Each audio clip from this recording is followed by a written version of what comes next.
Assalamualaikum warahmatullahi wabarakatuh. Perkenalkan, nama saya Muhammad Hidayat Gilu, NIM 291422018.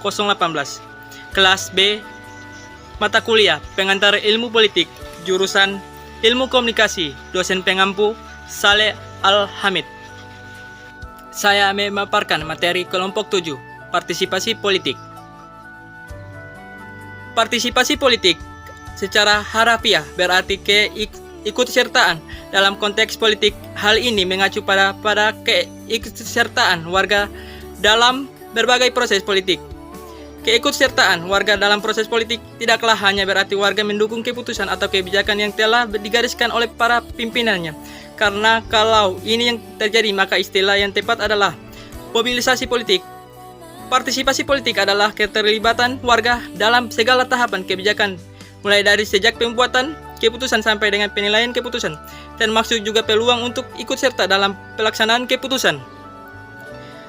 Menurut Samuel Huntington dan John M. Nelson, partisipasi politik adalah kegiatan warga negara yang bertindak sebagai pribadi-pribadi yang dimaksud untuk mempengaruhi perbuatan keputusan oleh pemerintah. Partisipasi bisa bersifat individu atau kolektif, terorganisir atau spontan, mantap sporadis, secara damai atau dengan kekerasan, legal atau ilegal, efektif atau tidak efektif.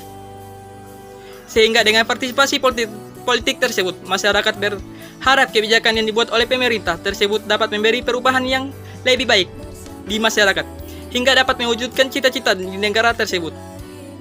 Golongan partisipasi politik menurut Bilbart Angel. 1.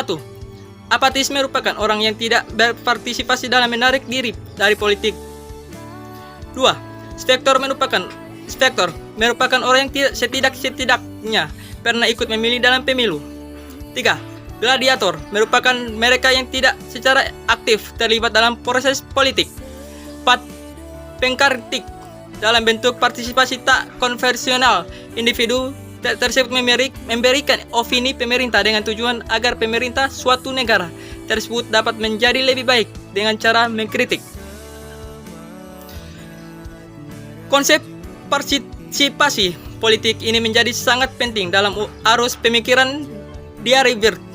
Demokrats atau demokrasi musyawarah. Pemikiran demokrasi musyawarah muncul antara lain dorongan oleh tingginya tingkat apatisme politik di barat yang terlihat dengan rendahnya tingkat pemilih, hanya berkisar 50 dan 60%. Besarnya kelompok yang tidak puas atau tidak merasa perlu terlibat dalam proses politik. Perwakilan mengkhawatirkan banyak pemikiran berat yang lalu datang dengan konsep Dierberg Demokrats. Di Indonesia, saat ini menggunakan kata partisipasi politik lebih sering mengacu pada dukungan yang diberikan warga untuk pelaksanaan keputusan yang sudah dapat dibuat oleh para pimpinan politik dan pemerintahan. Misalnya ungkapan pimpinan, saya mengharapkan partisipasi untuk menghemat BBM dengan membatasi penggunaan listrik di rumah.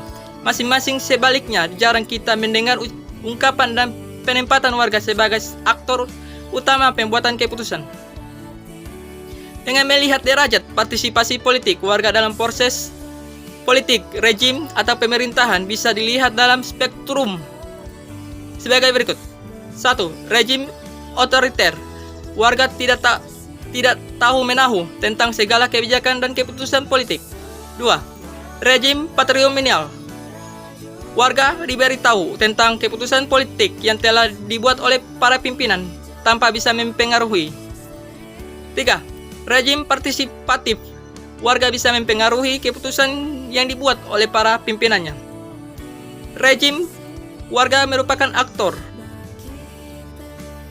Demikian pemaparan materi partisipasi politik. Saya Muhammad Hidayat Gilu, kelas B, jurusan Ilmu Komunikasi. Demikian, wassalamualaikum warahmatullahi wabarakatuh.